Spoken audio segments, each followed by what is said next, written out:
ప్రియమైన దేవుని ప్రజలారా, దేవుని వాక్యం ద్వారా మన హృదయాలు ప్రతి వారం కడగబడుతున్నాయి. చాలా విలువైన సంగతులు మనం నేర్చుకుంటున్నాం. మనతో పాటు సమాజానికి కూడా నేర్పిస్తున్నాం. ఈ లైవ్ ద్వారా ఎంతోమంది దేవుని యొక్క వాక్యాన్ని నేర్చుకొని బలపడుతున్నారు, స్థిరపడుతున్నారు, వారి ఆత్మీయ జీవితాలు కట్టుకుంటున్నారు. అలాగే సోషల్ మీడియా ద్వారా కూడా చాలామంది దేవుని వాక్యం నేర్చుకుంటున్నారు, బలపడుతున్నారు, స్థిరపడుతున్నారు, వారి ఆత్మీయ జీవితాలు కట్టుకుంటున్నారు, అబద్ధ బోధల్లో నుండి బయటకు వస్తున్నారు, నిత్యత్వం వైపు అడుగులేస్తున్నారు. సత్యమే మమ్మల్ని స్వతంత్రులుగా చేస్తుందనే విషయాన్ని గుర్తిస్తున్నారు. దేవుడు అనేకుల జీవితాల్లో గొప్ప కార్యాలు జరిగిస్తున్నాడు. దేవుని నామానికి మహిమ కలుగునుగాక. ఇది వ్యక్తి ప్రభావం వల్ల జరిగేది కాదు, ఆత్మశక్తి ప్రభావం వల్ల జరిగేది. వ్యక్తి ప్రభావం కంటే కూడా ఆత్మశక్తి ప్రభావం చాలా గొప్పగా ఉంటుంది. వ్యక్తుల శక్తి చేత కార్యాలు జరగవు, కానీ ఒక వ్యక్తి దేవుని ఆత్మశక్తి చేత నడిపింపబడినప్పుడు గొప్ప కార్యాలు జరుగుతాయి.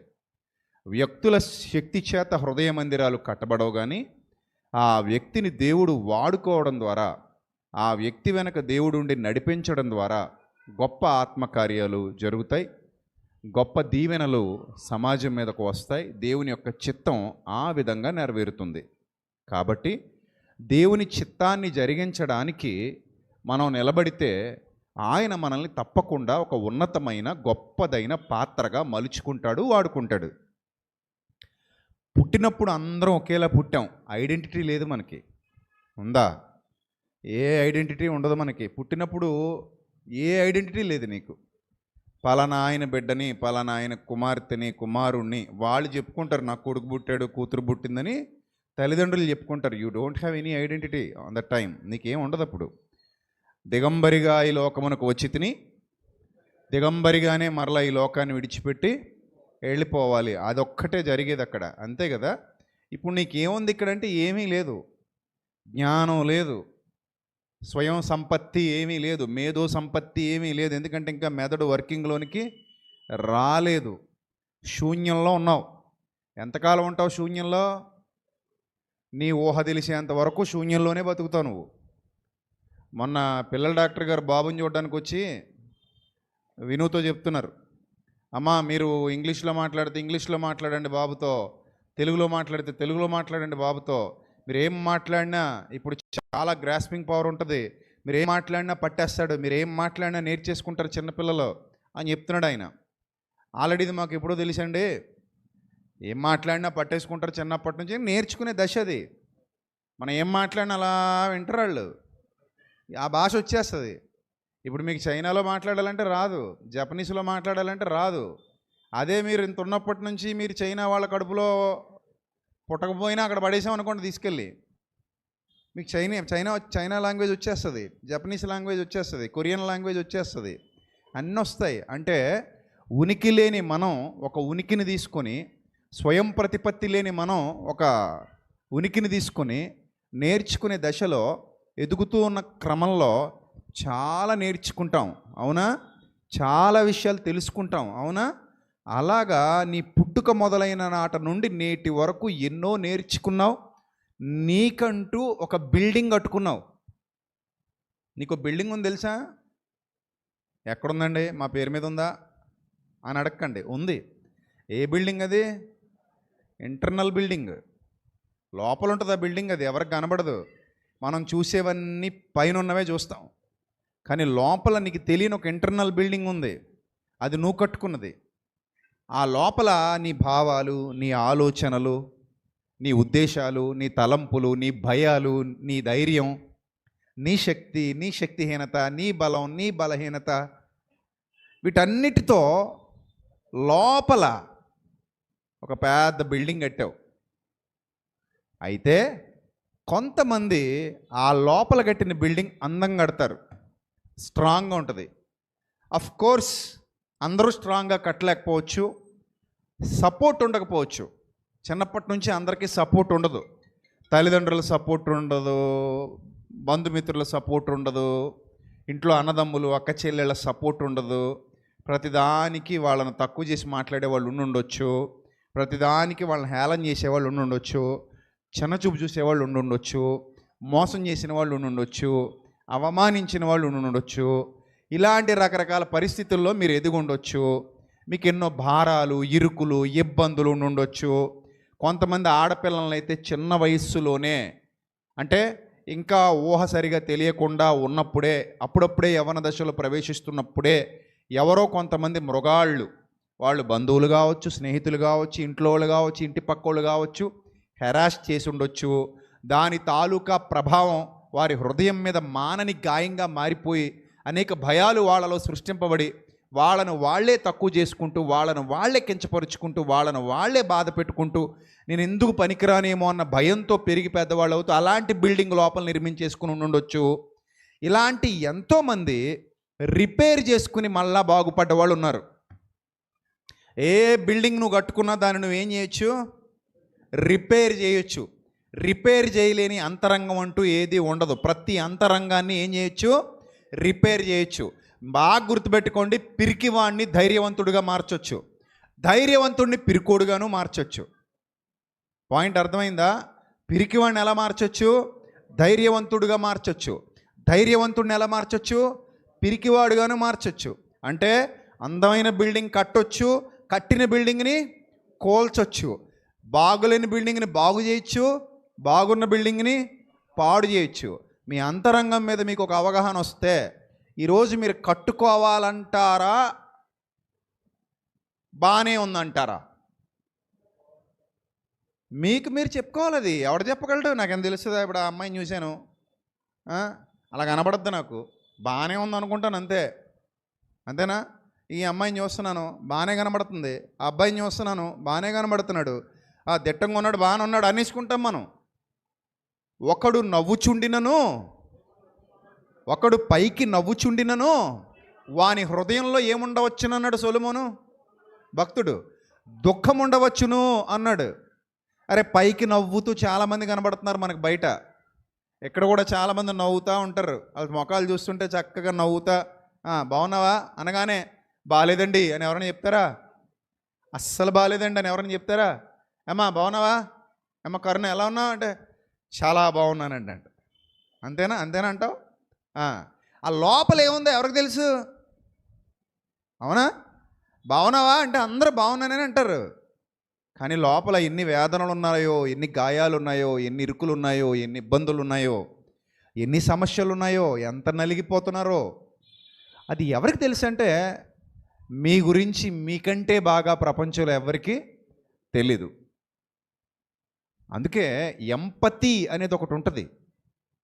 సింపతి వేరు, ఎంపతి వేరు.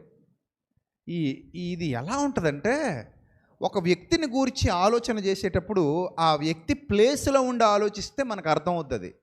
అది ఎంపతి అంటారు దాన్ని, ఎంపథెటిక్ నేచర్. అంటే ఇప్పుడు నీ ప్లేస్, నువ్వేదో చెప్తున్నావు నాకు, నువ్వేదో సఫర్ అవుతున్నావు దేంతోనో, నువ్వేదో ఇబ్బంది పడుతున్నావు, అది నాకు అర్థం కావాలి అంటే కాసేపు నేను ఎక్కడికి రావాలి? నీ ప్లేస్లోకి రావాలి. దాన్ని నేను ఎక్స్పీరియన్స్ చేయగలగాలి, దాన్ని అర్థం చేసుకోగలగాలి. దాన్ని అర్థం చేసుకున్నప్పుడు నేను నీ ప్రాబ్లంని గ్రహించగలుగుతాను. అది అర్థం చేసుకోలేకపోతే నీ ప్రాబ్లం నాకు ఎప్పటికీ అర్థం కాదు. అందుకే బైబిల్ గ్రంథంలో ఒక మంచి మాట, ఆ నేచర్ యేసుక్రీస్తులో ఉంది. ఎలాగో చెప్పనా? హెబ్రీ పత్రికలో వ్రాయబడిన మాట మీ అందరికీ తెలుసు. హెబ్రీ పత్రికలో మన బలహీనతలు యందు ఆయన మనతో సహానుభావము లేనివాడు కాడు, కానీ మనుష్యుల పోలికగా పుట్టి శరీరాన్ని ధరించుకొని మనవలే శోధింపబడి ఎంత ఈ భూమి మీద ఏమేమి ఉన్నాయో అన్నీ అనుభవించేశాడు. హెబ్రీ పత్రిక 4:15. హెబ్రీ పత్రిక 4:15. మన ప్రధాన యాజకుడు మన బలహీనతల యందు మనతో సహానుభవము లేనివాడు కాడు. అంటే ఇప్పుడు నీకు ఏ ప్రాబ్లమ్స్ ఉన్నాయో అన్నీ ఆయనకి తెలుస్తాయి. ఎలా తెలుస్తాయండి మా బాధలు ఆయనకి అంటే, మన బాధలు తెలియాలనే మన ప్లేస్కి వచ్చాడు ఆయన. మన బాధలు తెలియాలనే మనలాగా ఒక కుటుంబంలోకి వచ్చాడు ఆయన. అన్ని రుచి చూశాడు ఆయన, ఆయనకి అన్నీ తెలుసు. ప్రభువా నీకేం తెలుసు ప్రభువా నా బాధ? ఎక్కువ శాతం మంది మాట్లాడేటప్పుడు, మనుషులతో మాట్లాడేటప్పుడు మనం ఏంటో తెలుసా? నీకేం తెలుసయ్యా నా బాధ అంటాం. అంతేనా? అలానే అంటాం. నీకేం తెలుసమ్మా నా బాధ, నేను ఎంత బాధపడుతున్నానో నీకేం తెలుసు అంటాం. దేవుడితో కూడా అలానే అంటామా? నేనెంత బాధపడుతున్నానో నీకేం తెలుసయ్యా అంటామా? ఆ మాట అన్నారనుకోండి, ఆయన ఏమంటాడు తెలుసా? నీ ఒక్కడిదే కాదు అందరిది తెలుసు అంటాడు ఆయన. నీ ఒక్కడిదే కాదు అందరిది తెలుసు నాకు. ఎందుకంటే అందరి బాధలు ఎరిగినవాడు ఆయన, అందరి కన్నీళ్లు ఎరిగినవాడు ఆయన, అందరి ప్లేస్లో నిలబడి వెళ్ళాడు ఆయన. అందరి ప్లేస్లో, మీ అందరి ప్లేస్లో ఆయన నిలబడ్డాడు. సో నిన్ను నువ్వు లోపల నుండి స్ట్రాంగ్గా మార్చుకునే విధంగా నీ అడుగులు పడాలి. టైం అయిపోతుంది, ఇంకెంతకాలం అలా ఏడుస్తూ కూర్చుంటావు? భయం వేస్తుందండి, భయం వేస్తుందండి అంటాం. భయం వేస్తుందంటే ఎక్కడి నుంచి వేస్తుంది? గాలి ఏంటి అలాగే ఇలాగ వేయడానికి? అంతేనా? గాలి వేస్తుందని అన్నాం అనుకో, ఎటు నుంచి వేస్తుందో అటున్న కిటికీ మూసేయంటే గాలి ఆగుద్ది. భయం వేస్తుందంటే ఎటు నుంచి వేస్తుంది? మైండ్లో ఏదో ఒక తలుపు తెరిచి దాన్ని ఆహ్వానించావు, అందులోంచి వేస్తుంది. దాన్ని నువ్వు ఆపితే ఆగుద్ది తెలుసా? ఆగదా? నీళ్లు గారుతున్నాయి, ఆపొచ్చా? ఆపొచ్చా?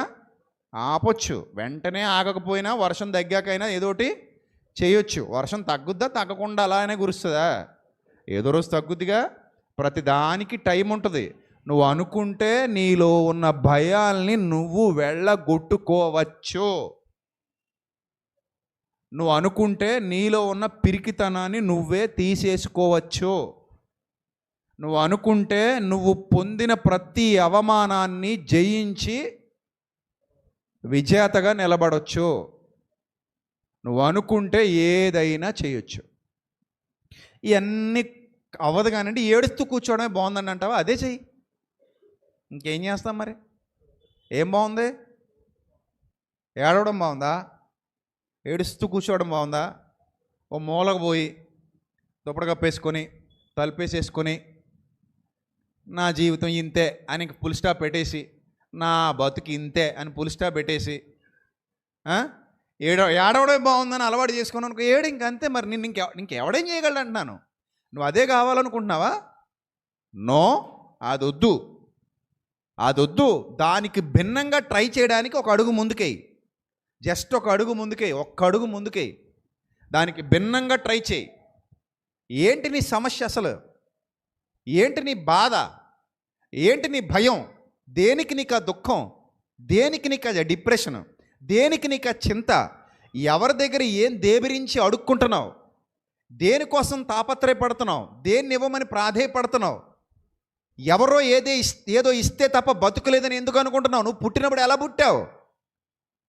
ఎలా పుట్టావు? దేంతో పుట్టావు?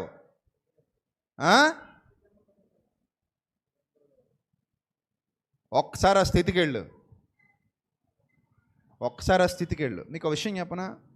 ఇంకేముందండి అన్నీ పోనీయండి అన్నాడు ఒక ఆయన. నిజం, జరిగిన వాస్తవం చెప్తున్నాను. ఒకరోజు ఒక ఆయన తారసపడ్డాడు. ఏముందండి, ఇంకేమీ లేదండి, చావొక్కటే మిగిలిందండి, అన్నీ పోనీ అన్నాడు. ఏమేం పోనీ అన్నాను. ఏమేం పోనీ? నమ్మి ఒకటితో పెట్టుబడి పెట్టానండి, మొత్తం తినేసాడు, ఇంకేమీ లేదండి, నా దగ్గర అప్పులు మిగిలినాయి, చావొకటే దారి అన్నాడు. అప్పుడు నేను అన్నాను, మళ్ళీ ఛాన్సెస్ వస్తాయి కదా, లైఫ్ అనేది ఇంకా చాలా ఉంటుంది కదా, మన చేతుల్లో లేని ఇంకా ఎన్నో ఉంటాయి కదా, ఎందుకు ఇప్పుడే చచ్చిపోవడం? దేవుడు చంపినప్పుడు చచ్చిపోవచ్చు కదా, అప్పుడు దాకా వెయిట్ చేయొచ్చు కదా, చావు ఆయనకి ఇచ్చే, ఆ బటన్ ఆయన నొక్కుతాడు, నువ్వెందుకు కంగారు పడుతున్నావు అంటే, ఇంకేముందండి, ఎందుకండి బతకడం అంటున్నాడు. అప్పుడు వెంటనే అన్నాను, ఏం తెచ్చుకున్నావయ్యా నువ్వు వచ్చినప్పుడు? మన ఇద్దరు స్ట్రైట్గా మాట్లాడుకుందాం. ఏం తెచ్చుకున్నావు? ఏం తెచ్చుకోలేదు.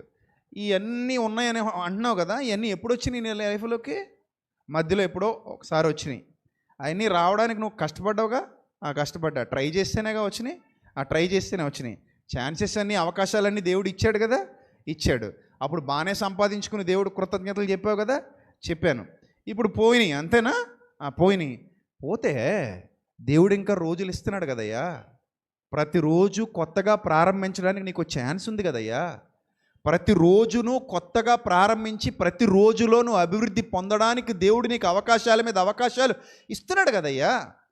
You have a wonderful life కదా, నీకు ఇంకా ఛాన్సెస్ ఉన్నాయి కదా.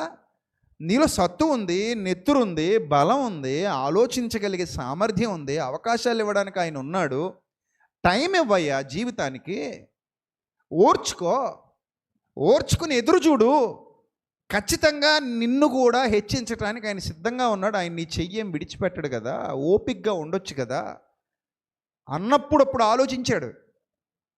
నరికేసిన మొక్కే మళ్ళీ చిగురుస్తున్నప్పుడు నీకిదేం పోయే కాలం, ప్రతోడికి ఇదే డైలాగ్, నేను చచ్చిపోతానని. ఏం సాధిస్తావు? ఈ మధ్య ఇంకో రకం సోషల్ మీడియా వచ్చిన తర్వాత ఈ మధ్య చచ్చిపోయేవాళ్ళు ఉత్తిగా చచ్చిపోవట్లే, ఓ సెల్ఫీ వీడియో పెడుతున్నారు. దాని కింద కామెంట్లు, అమ్మా ఆగు వినపడద్దు మరి ఆవిడికి. అప్పటికే అయిపోద్ది కామెంట్ పెట్టేటప్పుడే పురుగుల మందు ఆగుతూ పెడతాడు వీడియో. పెట్టేటప్పుడే బిళ్ళలు మింగుతూ, ఇదిగో పలానా ఆడెవడో ఉన్నాడో, ఆడు ఇలా చేశాడు, నా మొగుడు ఇలా చేశాడు, నా భార్య ఇలా చేసింది, నా ఇంట్లో వాళ్ళు ఇలా చేశారు, బంధువులు ఇలా చేశారు, ఆళ్ళని నమ్మాను వీళ్ళని నమ్మాను, నా సావుక లింగే కారణం, ఎల్లే కారణం, పుల్లే కారణం, లేదా పుల్లమ్మ కారణం, ఎల్లమ్మ కారణం అని చెప్తూ ఆ బిళ్ళలు మింగుతూ నీళ్లు తాగుతూ వీడియో పెడతారు. కిందేళ్ళు అమ్మా ఆగమ్మా సూక్తులు చెప్తుంటారు కామెంట్లో. అరే మీ సూక్తులు ఇవన్నీ వింటాడా ఆయన? అయిపోయింది, అక్కడ ఏదో జరుగుతుంది మొత్తం మీద. అసలు వాళ్ళకైనా బుద్ధి ఉండక్కర్లా. ఏంటిదంతా? సోషల్ మీడియాలో ఆత్మహత్యాయత్నాలు పెడితే దానివల్ల ఎంత రిస్క్ చెప్పనా? ఒకవేళ బతికారు అనుకోండి కాసేపు, నెక్స్ట్ ఎవరు వస్తారు తెలుసా మీ దగ్గరికి? పోలీసులు వస్తారు. ఎందుకు వస్తారు అనుకుంటున్నావు? నేనేం తప్పు చేశాను, నేనే ఎవరికి అన్యాయం చేశాను, నా సావు నేను చెప్తే మీకేంటంటే అది నేరం. ఆత్మహత్యాయత్నం నేరం. ఒకవేళ బతికామనుకో చిన్న కేసు ఫైల్ చేస్తారు తెలుసా నీకు?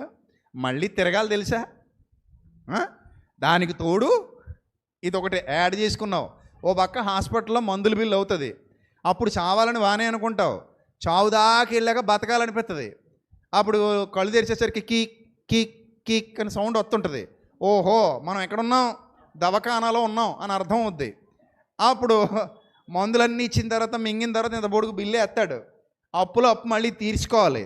మళ్ళీ సత్తావా అంటే ఇప్పుడు మనసు కొంచెం మారింది, ఇప్పుడు సాగు బుద్ధి అవట్లా. ఆ వేడిలో వేడేదో వీడియో పెట్టేశావు, అది అవ్విలా డిశ్చార్జ్ అయ్యేలోపు మామయ్య గారు వస్తారు ఫైల్ పట్టుకొని. అప్పుడు అదొకటి, దానికి మళ్ళీ కోర్టుకు తిరుగుతుండాలి, ఎంతో కొంత ఫైన్ వేసి పంపుతాడు. లేదా నిన్ను మెంటల్ హాస్పిటల్ తీసుకెళ్ళి కౌన్సిలింగ్ అని ఇస్తుంటారు. చాలా ఉంటాయి ఇవన్నీ. అవసరం ఈ పెంటంతా? సుఖాన్ని ఉన్న ప్రాణం దుఃఖాన్ని ఎట్టుకోవడం కాకపోతే ఇంత పెంట ఎందుకయ్యా? మోకరించి ప్రార్థన చేసి ధైర్యంగా నిలబడరాదు? మోకరించి ప్రార్థన చేసి తండ్రి నాకు శక్తినివ్వని అడుగు, తండ్రి నాకు బలాన్ని ఇవ్వని అడుగు, తండ్రి నేను ఎదుర్కోవడానికి సిద్ధంగా ఉన్నాను, ఎదుర్కొనే ధైర్యాన్ని ఇవ్వని అడుగు. నీకు ఆ మాత్రం జ్ఞానం లేదా? మనుషుల్ని అడిగితే సాయం దొరకట్లేదు, మనుషుల దగ్గరికి వెళ్తే ఎవడో స్పందించట్లేదు. అరే చిన్నప్పటి నుంచి నీ అంతరంగం అలాగ అయిపోయింది, అలా చేసేసుకున్నాం. సరే పరిస్థితులు ఏవో ఇబ్బంది పెట్టాయి, సమస్యలు చుట్టుముట్టాయి, ఇరుకులు వచ్చాయి, ఇబ్బందులు వచ్చాయి, అయిన వాళ్ళు మోసం చేశారు, నమ్మిన వాళ్ళు నట్టేట ముంచేశారు, బాధాకరమైన స్థితి గుండా ప్రయాణం చేయాల్సిన పరిస్థితులు వచ్చాయి. ఆఫ్ కోర్స్ ప్రతి మనిషి జీవితంలో వస్తాయి, యేసుక్రీస్తు జీవితంలో కూడా వచ్చాయి. ఆయన చచ్చిపోయాడా, ప్రార్థన చేశాడా? ఏమి నేర్పించాడు నీకు మాదిరి? ఏమి నేర్పించాడు నీకు మాదిరి చెప్పు? కష్టాలు వస్తే చచ్చిపోమని యేసుప్రభు ఎక్కడైనా చెప్పారా? చెప్పలా. ఇప్పుడు యేసుప్రభు జీవితంలో కష్టాలు లేవా? ఆయన నీ ప్లేస్లో ఉన్నాడు, అది గుర్తుపెట్టుకో. మాకు ఇల్లు లేదని ఎవరైనా అంటే ఆయనకి ఇల్లు లేదబ్బా, నక్కలకు బొరియలు ఉన్నాయి, ఆకాశ పక్షులకు గూళ్ళు ఉన్నాయి, యేసుప్రభుకు స్థలం వాల్చుటకైనను స్థలం లేదు. నాకు ఇంట్లో సపోర్ట్ లేదని ఎవరైనా బాధపడుతుంటే యేసుప్రభుకు కూడా సపోర్ట్ లేదబ్బా ఇంట్లో. నిజం మీరు వినేది. యేసుప్రభుకి ఇంట్లో సపోర్ట్ లేదు. ఆయన సహోదరులే ఆయన యందు విశ్వాసం ఉంచరైరి అని వ్రాయబడింది యోహాను సువార్త 13వ అధ్యాయము 7వ వచనమా 5వ వచనమా 4వ వచనమా? యోహాను సువార్తలో 13వ అధ్యాయంలో 7వ అధ్యాయం 5వ వచనం, 13 కాదు, యోహాను సువార్త 7వ అధ్యాయం 5వ వచనంలో ఆయన సహోదరులైనను ఆయన యందు విశ్వాసం ఉంచలేదు అని రాయబడింది. 7:5 యోహాను సువార్త. అంటే మీకు ఏమర్థమైంది? యేసుప్రభుకి ఇంట్లో సపోర్ట్ లేదు, సొంత వాళ్ళే సపోర్ట్ చేయలేదు ఆయనకి. శిష్యుల్లో ఒకడు వెన్నుపోటు పడిచాడు యేసుప్రభువుని. దానికి ఏమన్నాం? యేసుప్రభు వారిని శిష్యుల్లో ఒకడు వెన్నుపోటు పొడిచాడు. మీ జీవితంలో కూడా ఎవరైనా మిమ్మల్ని వెన్నుపోటు పొడిస్తే పొడిచి ఉండొచ్చు. నమ్మినోళ్ళు నేను మమ్మల్ని అట్టేట ముంచేసి ఉండొచ్చు. నమ్మినోళ్ళు స్నేహితులు మిమ్మల్ని మోసం చేసి ఉండొచ్చు. లేదా చాలామంది అమ్మాయిలు అబ్బాయిలు ఈ మధ్యకాలంలో ఈ ప్రేమ మోసాల్లో ఎక్కువ పడుతున్నారు. నన్ను ప్రేమించానని చెప్పిందండి, మోసం చేసిందండి. నన్ను ప్రేమించానని చెప్పాడండి, మోసం చేశాడండి. ఆ అమ్మాయే నా జీవితం అనుకున్నానండి, ఆ అబ్బాయే నా జీవితం అనుకున్నానండి. అబ్బాయే అసలు నాకు తెలియక అడుగుతాను, ఆ అబ్బాయి నిన్ను అన్నాడా ఏంది? నేను పెంచి పెద్ద చేశాడా? నీకు ఉగ్గుపాలు పెట్టాడా? నీకు ఫారెక్స్లు సెరిలెక్కలు హార్లిక్స్లు బూస్టులు కొన్నాడా? చిన్నప్పటి నుంచి నేను పెంచి పెద్ద చేసి నిన్ను చూసుకున్నది ఎవరు? అబ్బాయా లేదా అమ్మాయా? ఎవరు ఎవరు ఎవరి ఎవరి ప్రోద్బలం వల్ల యవ్వన దశ దాకా వచ్చావు? ఎవరి సహకారం వల్ల యవ్వన దశలో అడుగుపెట్టావు? ఎవరి దయాదాక్షిణ్యాల వల్ల నువ్వు జీవిస్తున్నావు? నీ గుండె కొట్టుకోవడానికి కారణం అబ్బాయా అమ్మాయా? కాదు కదా. వాళ్ళకి ఏం చేయలే, ఏదో జస్ట్ ప్రేమ అని ఒక ఎమోషన్లో పడ్డావు. యవ్వన దశలో ఉన్నావు కాబట్టి అదొక ఎమోషన్. అది కొన్నాళ్ళు బాగా ఆటలు ఆడిస్తుంది. ఆ ప్రేమించేసుకుంటారు, పెళ్లి చేసేసుకుంటారు. ఇప్పుడు పెళ్ళి అయ్యాక అడుగు, ఆ ప్రేమ గురించి చెప్తారు వాళ్ళు. అదిరిపోద్ది ప్రేమ, దడదలాడించేద్ది, మామూలుగా ఉండదు ఆ ప్రేమ. పెళ్ళి అయ్యాక అడుగమ్మా. లేకపోతే ప్రేమించి పెళ్లి చేసుకున్న వాళ్ళని వెళ్ళి అడుగు, అప్పుడు ఉన్నట్టే ఉందా ఇప్పుడు ప్రేమ అంటే? ఉండదు. మనుషులు ఇక్కడ ఎవరమ్మా? మనుషులు నిరంతరం మారుతారు. ఎప్పుడు? డైలీ సంవత్సరాలు గడిచే కొలది మనుషులు ఏమవుతారు? మారుతానే ఉంటారు. ఇవన్నీ మనసులో పెట్టేసుకుని ఎంతకాలం అలా కృంగిపోతావు? యేసుప్రభు వారిని ప్రేమించిన వాళ్ళు వెన్నుపోటు పొడిచారు. అవన్నీ ఆయన తట్టుకోలేదా? నిలబడలేదా? యేసుప్రభుకి చాలా సందర్భాల్లో తినడానికి తిండి లేదు, తెలుసా నీకు? కలిగి ఉన్నది ఏది ఆయన లేకుండా కలగలేదు. కానీ ఆయనకి తినడానికి చాలా సందర్భాల్లో తిండి లేదు. ఆయనకి పస్తులున్నాడు. ఆయన ఆకలితో గడిపిన దినాలు ఉన్నాయి ఆయన జీవితంలో. మరి ఏంటిదంతా? ఒక మనిషి ఈ భూమి మీద మనుష్య కుమారుడిగా బ్రతుకుతున్నప్పుడు, ఒక నరునిగా ఈ భూమి మీద కేవలం మనలాంటి శరీరంతో ఈ భూమి మీదకి వచ్చినప్పుడు, పేతురు గారు చెప్పినట్టు ఆయన మనకు మాదిరి ఉంచిపోయారట. పేతురు గారు రాసిన మొదటి పత్రిక 2వ అధ్యాయం 24వ వచనం ఆయన అంటారు, ఆయన మీకు మాదిరి ఉంచిపోయినంటారు. పేతురు గారు రాసిన మొదటి పత్రిక 2వ అధ్యాయము 21వ వచనం, క్రీస్తు కూడా మీ కొరకు బాధపడి మీరు తన అడుగు జాడల యందు నడుచుకున్నట్లు ఆయన మీకు ఏముంచిపోయారట? మాదిరి ఉంచిపోయారట. మాదిరి ఉంచిపోయారట. సో అంటే ఏ లైఫ్ సిచ్యువేషన్ అయినా సరే, ఎలాంటి క్రిటికల్ సిచ్యువేషన్లో నువ్వు ఉన్నా సరే, యేసుక్రీస్తు దాన్ని ఫేస్ చేశారన్న విషయాన్ని గుర్తుపెట్టుకో. ప్రభువు ఎక్కడ సుఖాలు అనుభవించాలా? నీకు విషయం తెలుసా? ప్రభు కూడా అప్పు చేశారు.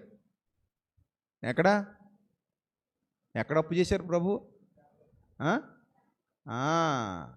నీ దగ్గర ఎంత ఉంది అబ్బాయి? నీ దగ్గర ఎంత ఉంది? పన్ను కట్టాలా? కట్టాలి. నీ దగ్గర ఎంత ఉంది? నా దగ్గర ఏమీ లేదు.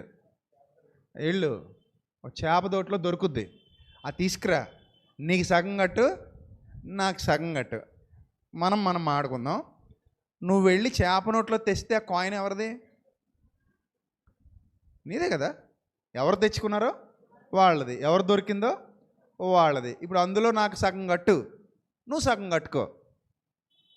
అంటే ప్రభు ఎవరి దగ్గర తీసుకుంటున్నారు చెప్పండి? పేతురు దగ్గర తీసుకుంటున్నారు ఆయన. అర్థమైందా? అంటే నువ్వు ఇంత గొప్పోడు కదా, కలిగి ఉన్నది ఏది నువ్వు లేకుండా కలగలేదు కదా. నువ్వు అరశెక్కలనే పన్ను వసూలు చేయడానికి వచ్చినప్పుడు ఆ అరశెక్కలు కట్టడానికి కూడా నీ దగ్గర ఏమీ లేదా అంటే లేకే కదా అడిగాడు. ఉంటే జేబులో తీసి ఇచ్చేవాడు కదా. ఇప్పుడు ఉంటే జేబులో తీసి ఇస్తామే ఇవ్వమా? ఇస్తాం కదా. లేనప్పుడే కదా ఎవరొకరిని అడుగుతాం. ఎక్కడుందో చెప్పాడు, వెళ్ళి తెచ్చుకోమని చెప్పాడు. ఆయన వెళ్ళి తెచ్చాడు. నాకు నీకు కూడా ఏం కట్టాయి? పన్ను కట్టాయి. నాకు హాఫ్ కట్టు, నువ్వు మిగిలిన హాఫ్ కట్టుకో. మన ఇద్దరు పన్ను నువ్వు కట్టాయి.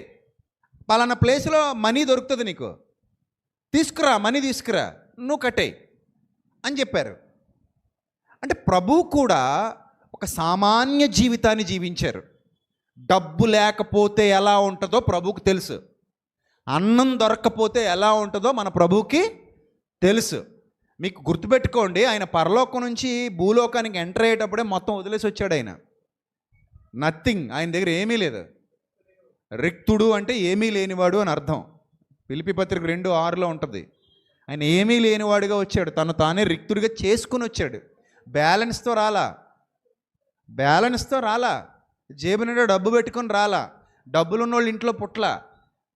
అసలు ఎంత అద్భుతం అనిపిస్తుంది అంటే, సృష్టిని చేసిన శిల్పి వడ్లవాని కుటుంబంలో చెక్క పనులు చేశాడు ఆయన. అర్థమైందా? 30 సంవత్సరాల పాటు తల్లిదండ్రులకు లోబడి ఒక వడ్లవాని కుటుంబంలో, ఒక వడ్రంగి కుటుంబంలో చెక్క పని చేసిన అనుభవాలు ఉన్న యేసుక్రీస్తుకి. అసలు పని చేస్తారా? దేవుడు పని చేయడం ఏంటండి? దేవుడు పని చేయడం ఏంటి? ఆయన దేవుడుగా రాలేదు గనుక పనిచేశాడు. వాక్యము, ఆది యందున్న వాక్యము ఏమై ఉండెను? దేవుడై ఉండెను. ఆయన దేవుడుగా వచ్చేసాడు అనుకోండి, పని చేయాల్సిన అవసరం లేదు కదా. ఆయన పని చేయాల్సిన అవసరం లేకుండా దేవదూతలను వెంట పెట్టుకుని దేవదూతల సపర్యలు చేపించుకుంటూ వస్తే అది వేరేగా ఉండేది. బట్ ఆయన వచ్చింది సాదాసీదా మానవుడుగా, ఒక సామాన్య మానవుడుగా ఈ లోకంలో అడుగుపెట్టాడు ఆయన. అంటే నీ కష్టాలు, నీ కన్నీళ్ళు, నీ ఇరుకులు, నీ ఇబ్బందులు, ఈరోజు నువ్వు ఏదైతే శోధన, వేదన, బాధ అనుకుంటున్నావో ఇవన్నీ మన ప్రభు ఫేస్ చేసినవే. మన ప్రభువుకు తెలియనిదంటూ ఈ భూమి మీద ఏ వేదన లేదు, ఏ శోధన లేదు. ప్రతి కష్టాన్ని ఆయన అనుభవించాడు, ప్రతి ఇబ్బందిని ఆయన అనుభవించాడు. ఒకవేళ నీ శరీరంలో ఏమైనా గాయాలు ఉన్నాయంటావా, ఆపరేషన్లు అంటావా, ఇరిగిపోయాయి అంటావా, నొప్పులు అంటావా, సిలువ మరణం కంటే గొప్పవా అవి? యాక్సిడెంట్లు అంటావా, సిలువ మరణం కంటే గొప్పవమ్మా అవి? ఎంత ఘోరమైన వేదన ఆయన సిలువలో అనుభవించారు, ఎంత భయంకరమైన బాధ ఆయన సిలువలో అనుభవించారు, ఎంత శోధన ఆయన సిలువలో అనుభవించారు, ఎంత కన్నీరు ఆయన దిగమింగుకున్నారు, ఎంత దుఃఖాన్ని ఆయన భరించారు. ఎప్పుడైనా ఆలోచించావా? అంటే నువ్వు నమ్ముకున్న ప్రభువు తాను ఈ భూమి మీదకి వచ్చినప్పుడు నీకు మాదిరి ఉంచిపోయాడనే వాస్తవం నీకు అర్థమైతే, ఈరోజు నీకున్న కష్టాలు అసలు కష్టాలే కాదు, నీ అంతరంగాన్ని కట్టుకో, వాటన్నిటిని నువ్వు నిలవగలవు, దాటగలవు. నీ అంతరంగాన్ని స్ట్రాంగ్గా మార్చుకో, అన్నీ దాటేయగలవు. నీ అంతరంగం స్ట్రాంగ్ అయితే మొత్తం ఏమైపోతాయి? టర్న్ అయిపోతాయి, నిమిషంలో టర్న్ అయిపోతుంది. నువ్వు దృఢంగా ఉండు, లోపల దేన్నైనా తట్టుకోగలవు. నువ్వు దృఢంగా ఉండు, దేన్నైనా జయించగలవు. నువ్వు దృఢంగా ఉండు. కొంతమందికి మాట చెప్పడం కూడా నోరు రాదు, తిడితే తిట్టించుకుంటుంటారు, అంటే అనిపించుకుంటూ ఉంటారు, ఎదుటివాడికి లోకం ఇస్తూనే ఉంటారు.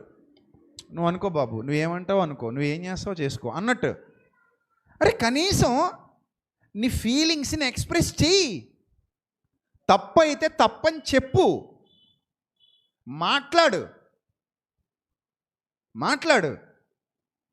ఒకరోజు ఒక ఆవిడ నాకు ఫోన్ చేసింది. 5 సంవత్సరాల నుంచి వాళ్ళ ఆయన ప్రతిరోజు కొడుతున్నాడంట.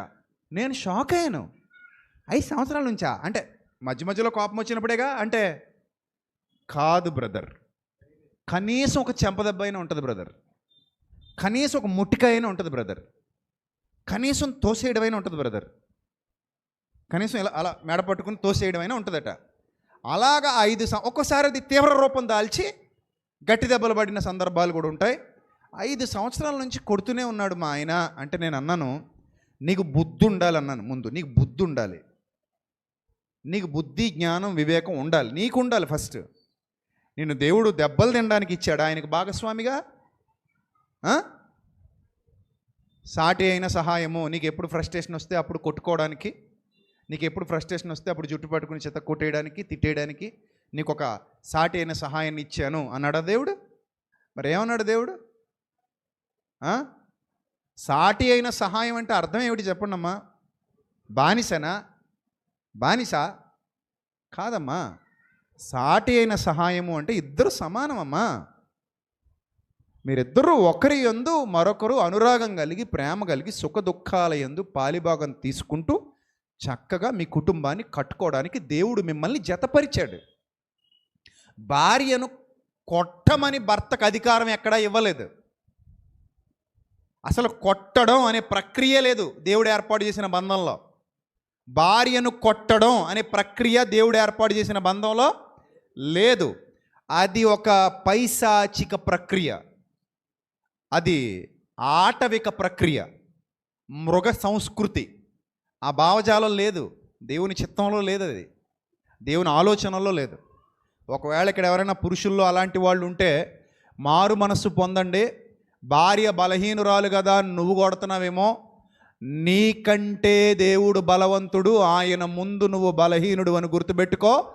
ఏదో రోజు ఆయన నిన్ను కొట్టి మంచం పట్టిస్తే నువ్వు కొట్టి నీ భార్యే నీకు గుడ్డబెట్టి తుడిచి సేవలు చేయాలి బిడ్డ, గుర్తుపెట్టుకో. నేను చెప్పించట్లేదు, నీ భవిష్యత్తు చెప్తున్నా. అలా చేస్తుందో చేయదో కూడా చూసుకో. మరి నువ్వు కొట్టిన దెబ్బలు కావిడ మరి అంతే కదా. ఏ రోజైనా మంచం పట్టేసావనుకో,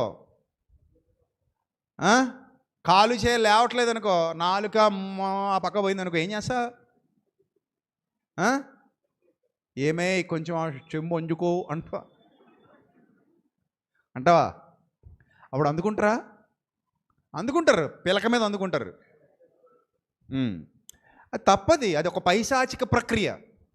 కొట్టి భార్య మీద అధికారం చూపిస్తున్నాను అనుకునేవాడు మూర్ఖుడు. చాలా తప్పది. ఆవిడికి తెలియాలి, నువ్వు మాట్లాడాలి కదా, ఇది తప్పు, ఇది కరెక్ట్ కాదు, this is not good behaviour అని నువ్వు చెప్పగలగాలి. అర్థమైందా? అలా మన జీవితంలో ఎన్ని శోధనలను యేసుప్రభు వారిని హేరోదు బెదిరించడానికి చూశాడు. బెదిరిస్తానికి చూస్తుంటే యేసుప్రభు వారు చెప్పారు, పోయి ఆ నక్కతో ఇలా చెప్పండి. బెదిరిస్తున్నాడు హేరోదు, చెప్పండి ఇలాగా. ఆయన చాలా ఆత్మాభిమానం కలిగినటువంటి వ్యక్తి. యేసుప్రభు వారు కూడా కొన్ని సందర్భాల్లో కోప్పడ్డారు, తప్పును ఖండించారు, బాధను మింగారు, భరించారు, బాధను దిగమింగుకున్నారు. ఇంటివారు వచ్చి మతిపోయిందన్నారు ఆయనకి, అది భరించారు. సైనికులు చేసిన అవమానాలు, మీద ఊసిన ఉమ్ములు, కొరడా ముళ్ళ కిరీటాలు, కొరడా దెబ్బలు, ఆయనకి ఇవేవి కొత్త కాదు. ప్రియమైన దేవుని ప్రజలారా, చాలా విషయాలను పంటి బిగువన భరించి ప్రతి శోధనను ప్రార్థనతో జయించడం మనకి యేసు ప్రభు నేర్పించారు. అర్థమైందా? ప్రతి విషయంలో ఆయన ఏం చేశారో తెలుసా? ప్రార్థన చేశారు. అరే మీకు అసలు పవర్ ఆఫ్ ప్రేయర్ అర్థమైతే మీరు మోకరించి చేస్తున్న ప్రార్థన యూనివర్స్ నుండి పరలోకానికి చేరుతుంది అనే సత్యం మీకు అర్థమైతే మీరు శోధన వేదన వచ్చినప్పుడు కృంగిపోరు. జస్ట్ ప్రే, అంతే. ఏం చెయ్యి? జస్ట్ ప్రే, ప్రార్థన చెయ్యి. అది దేవుడు మనకిచ్చిన ఒక అత్యద్భుతమైన భక్తి సాధన. నిజం చెప్తున్నాను నీకు, you have to practice that, you need to practice that. ఆ ప్రాక్టీస్ ఎప్పుడైతే నీ లైఫ్లోకి వస్తుందో ప్రార్థన ద్వారా నువ్వు చాలా ఎదుగుతావు. నీకు తెలియకుండానే చాలా మార్పులు నీ జీవితంలో వస్తాయి, చాలా వస్తాయి. ఇప్పుడు ఈరోజుతో ఏదో లైఫ్ అయిపోయింది, ఈరోజుతో ఏదో అయిపోయింది, అస్సలు చింతించొద్దు. ఎవడును చింతించుట వలన తన ఎత్తును మూరెడెక్కువ చేసుకోలేడు. నువ్వు చింతపడటం వల్ల, బాధపడటం వల్ల, దుఃఖపడటం వల్ల నీ కొత్తగా ఒరిగేదంటూ ఏది ఉండదు. నా ప్రియ సోదరి సోదర, నా చెల్లెమ్మ తమ్ముడా, గుర్తుపెట్టుకో. ఎంత ఏడిస్తే అంత గెయిన్ అవుతాను అనుకుంటే చాలా తప్పు. ఎంత దుఃఖపడితే అంత గెయిన్ అయిపోతాను అనుకుంటే చాలా తప్పు. ఎంత బాధపడితే అంత గెయిన్ అయిపోతాను అనుకుంటే చాలా తప్పు. వచ్చిన శోధనను అలా పెట్టి నువ్వు ప్రార్థన చేయి, వచ్చిన కష్టాన్ని అలా పెట్టి నువ్వు ప్రార్థన చేయి, వచ్చిన ఇరుకులు ఇబ్బందులు అలా పెట్టి నువ్వు ప్రార్థన చేయి. ఖచ్చితంగా దేవుని యొద్ద నుండి జవాబు వస్తుంది, వచ్చి తీరుతుంది. నీ భక్తి జీవితం సరిగా ఉంటే ఖచ్చితంగా నీకు జవాబు వస్తుంది. నీ భక్తి జీవితం సరైనదైతే, నీ భక్తి జీవితంలో యథార్థత ఉంటే, కొంచెం ఉన్నా చాలు, ఆవగింజంత విశ్వాసం ఉంటే చాలు అన్నాడు. ఆవగింజంత. నువ్వు కృంగిపోవద్దు, భయపడొద్దు, చచ్చిపోతాను అనొద్దు, ఇలాంటివన్నీ వద్దు. ఇది చాలా వాల్యుబుల్ లైఫ్ దేవుడు మనకిచ్చింది. కాబట్టి నీ అంతరంగంలో ఎన్ని బాధలు ఉన్నాయో అన్నీ యేసుక్రీస్తు చూశారని మనం చదువుకున్నాం, నేర్చుకున్నాం. ఇప్పుడు నీ బాధలన్నీ జయించే అవకాశాన్ని, నీ కష్టాలను కన్నీళ్లను జయించే అవకాశాన్ని ప్రభువు నీకు ఇస్తూ నువ్వు ప్రార్థన ద్వారా వాటిని జయించగలవు, వాటిని సాధించగలవు, నీకున్న గొప్పతనాన్ని నువ్వు నిరూపించుకోగలవు. ఒకసారి పేతురు గారు రాసిన అదే పత్రికలో ఒక వచనాన్ని చూపిస్తాను చూడండి. పేతురు గారు రాసినటువంటి అదే మొదటి పత్రిక 4వ అధ్యాయము మొదటి వచనం నుంచి చదువుదాం. క్రీస్తు శరీరమందు శ్రమపడెను గనుక అనుంది. క్రీస్తు శరీరమందు ఏం పడ్డారమ్మా? శ్రమ పడ్డారు. మీరు ఆలోచించండి, దేవుని కుమారుడికి శ్రమలేంటండి? సృష్టికర్తకు శ్రమలేంటి? సర్వోన్నతుడైన దేవుని కుమారుడు, ఆయనకి శ్రమలేంటి అని అంటే, క్రీస్తు శరీరమందు శ్రమ పడ్డారు అనేది వాస్తవం. అది రియల్గా జరిగింది. That is not a drama. అది డ్రామా కాదు సుమా, అది డ్రామా కాదు, నాటకం కాదు, అది రియాలిటీ. యేసు ప్రభువు ఒక సామాన్య మానవునిలాగా ఈ భూమి మీద ఏం పడ్డారు? శ్రమలు, కష్టాలు, ఇరుకులు, ఇబ్బందులు అనుభవించారు. క్రీస్తు శరీరమందు శ్రమపడిన గనుక మీరును అన్నాడు. గుర్తుపెట్టుకోండి, క్రిస్టియన్ సొసైటీలో చాలామంది చెబుతున్నట్టుగా యేసు ప్రభు కష్టాలు తీసేయడు ఏదో మ్యాజిక్ చేసి. యేసు ప్రభు మ్యాజిక్ చేసి మీ కష్టాలు కన్నీళ్లు తీసేయడు. క్రైస్తవులందరికీ చెప్తున్నాను, గుర్తుపెట్టుకోండి. యేసు ప్రభువు మిమ్మల్ని తనలా మారుస్తాడు. ఆ కష్టాలు జయించే శక్తిని, బలాన్ని మీకే ఇచ్చి మీ ద్వారానే వాటిని జయించేలా చేస్తాడు. దేవుని నామానికి మహిమ కలుగునుగాక. అర్థమైందా? యేసు ప్రభువు కష్టాలు తీసేసేవాడు కాదు, కష్టాలు ఎలా ఎదుర్కోవాలో నీకు నేర్పించేవాడు. యేసు ప్రభువు శోధనలు తీసేసేవాడు కాదు, ఆ శోధనను ఎలా ఎదుర్కొని జయించి బయటపడాలో నీకు నేర్పించేవాడు. అలాంటి బలాన్ని నీ సొంతం చేసేవాడు. ఆయన ద్వారా మనం పొందుకునే ఆదరణ, ఆధిక్యత అది. ఆయన ఆత్మశక్తి ద్వారా మనం పొందుకునే ఆదరణ, ఆధిక్యత అది. నువ్వు భక్తి జీవితాన్ని ప్రాక్టీస్ చేస్తే నీ జీవితంలో వేటినైనా సరే ఎలా తట్టుకొని నిలబడాలో, ఎలా ఎదుర్కొని నిలబడాలో, ఎలా పోరాడి గెలవాలో, ఎలా జయించాలో, ఎలా ఆ స్థాయికి చేరుకోవాలో, ఎలా ఆ సామర్థ్యాన్ని నువ్వు స్వతంత్రించుకోవాలో యేసుక్రీస్తు నీకు నేర్పిస్తాడు. నువ్వు ప్రార్థనలో ఆయనతో మాట్లాడు, నువ్వు ప్రార్థనలో ఆయనకి చెప్పు, విధేయత చూపించు. Just pray to God. నువ్వు దేవునికి నీ విజ్ఞాపన తెలియజేయి, నీ విన్నపాలు వివరించు, విన్నపాలు తెలియచేయి. ప్రభువా ఇది అని చెప్పు. అడుగు, ప్రభువా నేను ఎదుర్కోగలిగే సామర్థ్యాన్ని నాకు ఇవ్వు అని అడుగు. ఆకాశం నుండి వర్షం దేవుడు కురిపిస్తేనేగా వస్తుంది, దానంతటా అదే వస్తుందా? దేవుడు కురిపిస్తున్నాడుగా, అదేగా చెప్పాడు మత్తయి సువార్తలో, నీతిమంతుల మీద అనీతిమంతుల మీద వర్షమును కురిపిస్తున్నాడు అని చెప్తున్నాడు. అంటే వర్షం పడిన ప్రతిసారి దేవుడు కనబడాలి మనకి. కురిపిస్తున్నాడు అని ఉంది తప్ప దానంతటా కురుస్తుంది అని లేదు అక్కడ. మంచివారి మీద చెడ్డవారి మీద తన సూర్యుని ఉదయింపజేస్తున్నాడు అని ఉంది అక్కడ. సూర్యుడు తనంతట తానే ఉదయిస్తున్నాడు అని లేదు బైబిల్లో. ఆయనే ఉదయింపజేస్తున్నాడు, ఆయనే వర్షాన్ని కురిపిస్తున్నాడు, ఆయనే ఋతువులను రప్పిస్తున్నాడు అని ఉంది. ఆయనే చేస్తున్నాడు అనేది మన కళ్ళ ముందు కనబడుతున్నటువంటి ప్రకృతిలో జరుగుతున్న ఒక పని. దేవుడు చేస్తున్నాడు అంటే దేవుడు ఎప్పటికీ ఏం చేస్తున్నాడు? పని చేస్తున్నాడు. దేవుడు ఎప్పటికీ పని చేస్తున్నాడు. ఖచ్చితంగా నీ జీవితంలో కూడా ఆయన పని చేస్తాడు. నీ జీవితంలో ఆయన పని చేస్తాడు. మరలా చెప్తున్నాను, మీరు వింటున్నది నిజం. ఆయన మీ జీవితంలో పని చేస్తాడు. ఆయన మీ జీవితంలో పని చెయ్యాలి అని అంటే ఏం చేయాలి మీరు? మరి అంతే కదా, మీరు అవకాశం ఇవ్వాలి. ఆయన ఏదో మ్యాజిక్లు చేయడు. చాలామంది చెప్పేస్తుంటారు మ్యాజిక్లు. ఏ మ్యాజిక్లు చేయడు ఆయన. ఆయన మ్యాజిక్లు చేసేవాడు కాదు, జిమ్మిక్కులు చేసేవాడు కాదు. ఇందాక తమ్ముడు మాట్లాడు గారడి సిమోన్ గురించి. గారడి సిమోన్ లక్క గారడీలు చేసేవాడు కాదు ఆయన. ఆయన నిన్ను ప్రిపేర్ చేస్తాడు. He will prepare you. నువ్వు ప్రిపేర్ అవ్వాలి. ఇప్పుడు ఒక పాయింట్ చెప్తాను, విను, బాగా అర్థం చేసుకో. తల్లి కంటే తండ్రి కంటే దేవుడు మనల్ని ఎక్కువ ప్రేమిస్తున్నాడని నమ్ముతున్నారా అందరూ? ఎంతమంది నమ్ముతున్నారు? రైట్. తల్లి కంటే తండ్రి కంటే కూడా మన ప్రభు మనల్ని ఏం చేస్తున్నారు? ప్రేమిస్తున్నారు. ఇప్పుడు ఒక పాయింట్ చెప్తాను. చిన్నప్పుడు ఫస్ట్ పాలు ఎలా తాగాలో ఎవరు నేర్పించారు?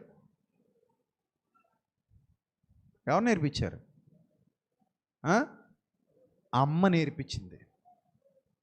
ఫస్ట్ పాలు పట్టింది. ఆ తర్వాత ఎలా తాగాలో నీకు నేర్పించి వదిలేసింది. నెక్స్ట్ చేతికి ఇచ్చేసింది. ఒక చిన్న సీసాలో పోసి పాల తిత్తి పెట్టి చేతికి ఇచ్చేసింది, తాగరా అని. నెక్స్ట్ ఏం చేసిందో తెలుసా? గ్లాసులో పోసి ఇచ్చేసింది, గ్లాస్తో తాగరా అని. నెక్స్ట్ ఏం చేసిందో తెలుసా? పొయ్యి మీద ఉన్నాయి, పోసుకుని తాగరా అంది. ఆ రేంజ్కి ఎదిగావా? లేకపోతే ఇప్పుడు కూడా కింద పడుకుని కాళ్ళు పైకెత్తి చేతులు పైకెత్తి ఎద్దులు ఎదిగా కూడా అమ్మా రా వచ్చి నోట్లో పాల పీక పెట్టి పాల సీసా పెట్టిపోతే అలా తాగుతా ఊగుతూ ఉంటానంటావా? అరే ఇప్పుడు నువ్వు పొయ్యి మీద అవసరమైతే పొయ్యి ఆన్ చేసుకుని గ్యాస్ సిలిండర్ పెట్టి గ్యాస్ ఆన్ చేసుకొని పాలు మరిగించుకొని గ్లాసులో నువ్వే పోసుకొని ఏం చేయొచ్చు? తాగుతూ వచ్చేయచ్చు అమ్మ దగ్గరికి. చిన్నప్పుడు 6వ నెల వచ్చిన తర్వాత మెత్తగా చిన్న చిన్న ముద్దలు కలిపి అన్నం ముట్టించింది అమ్మ. తల్లి ప్రేమ గొప్పదే కాదని నేను అనట్లేదు. తల్లి ప్రేమ ముట్టించింది, తినిపించింది, మెత్తగా ముద్దలు చేసి పెట్టింది, తిన్నావు అలా నేర్పించింది. కొన్ని రోజుల బాకి ఏం చేసింది? మెత్తగా ముద్దలు కలిపి ముద్దలు చుట్టి నీ ముందు పెట్టి తీసుకొని తినమంది. ఏ చేత్తో తినాలో కూడా చెప్పింది. మనం 2 వాడేస్తాం అప్పుడు. అప్పుడు మెల్లిగా చెప్పుద్ది, నాయన ఈ చేతిని దీనికి వాడు, ఈ చేతిని దీనికి వాడు, అమ్మ చెప్తుంది.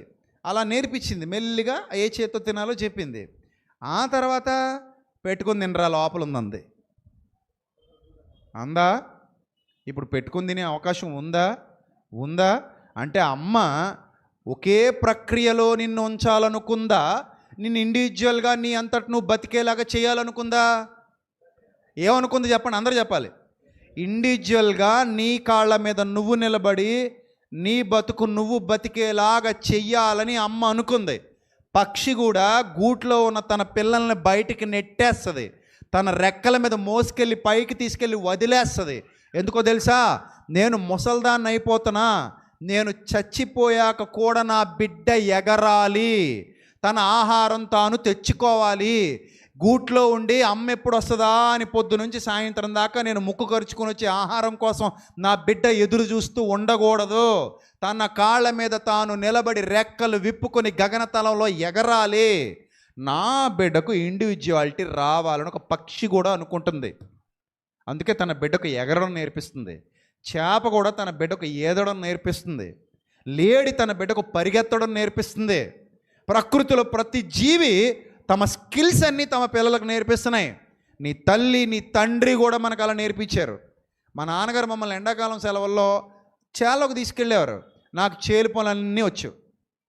ఇప్పుడు మీరు నన్ను తీసుకెళ్ళి చేలో వదిలేస్తే నేను ఊడు పూడ్చగలను, దుక్కి దున్నగలను, నేను పొలం నీట్గా తయారు చేయగలను, నేను కోత కొయ్యగలను, కుప్ప నూర్పు నాకు వచ్చు, బస్తాలు మోయగలను. రైతు బిడ్డగా నేను చేయగలిగిందంతా చేయగలను. సడన్గా ఒక 2-3 రోజులు కొంచెం అలసట రావచ్చు, ఎందుకంటే ఇప్పుడు మానేసామేం కాబట్టి. బట్ నేను చేసేయగలను. కట్టెత్త కట్టగలను, నెత్తి మీద మోపులు మోయగలను, గడ్డి కొయ్యగలను, గేదెల దగ్గర పాలు పిండగలను, బరువైన బస్తాలు తీసుకుని ట్రాక్టర్ మీదకి మోయగలను, ట్రాక్టర్ నడపగలను. అరే ఇవన్నీ చేయగలను నేను, ఎందుకంటే నేను రైతు బిడ్డని. నేను చాలా గర్వంగా చెప్పుకుంటా మా నాన్న రైతు అని. రైతు బిడ్డని. మా నాన్న నాకు నేర్పించినప్పుడు నాకు బాధగా ఉండేది. చక్కగా చదువుకుంటే సెలవులు వస్తే చాలు తీసుకొచ్చేస్తున్నారు చేలోకి అనిపించేది. ఎండాకాలం సెలవుల్లో కూడా పొద్దు నుంచి మధ్యాహ్నం దాకా చేలోకి వెళ్ళాలి, మధ్యాహ్నం నుంచి ఆడుకోవాలి. అది మా ఇంట్లో రూలు, మా నాన్నగారు రూలు. ఎండాకాలంలో సెలవులు వస్తాయి, పొద్దు నుంచి మధ్యాహ్నం దాకా ఆయనతో పాటు పనికి వెళ్ళాలి, చేలోకి వెళ్ళాలి. మా సొంత పొలంలోనే. మధ్యాహ్నం నుంచి నా ఇష్టం, సాయంత్రం దాకా నా ఇష్టం, ఏ ఆటలైనా ఆడుకోవచ్చు, కానీ ఖచ్చితంగా నువ్వు రావాల్సిందే అని తీసుకెళ్ళారు. భయం కొద్దీ వెళ్ళినా ఇప్పుడు నాకు అర్థమవుతున్నాయి, మా నాన్నే లేరు ఇప్పుడు నాతో.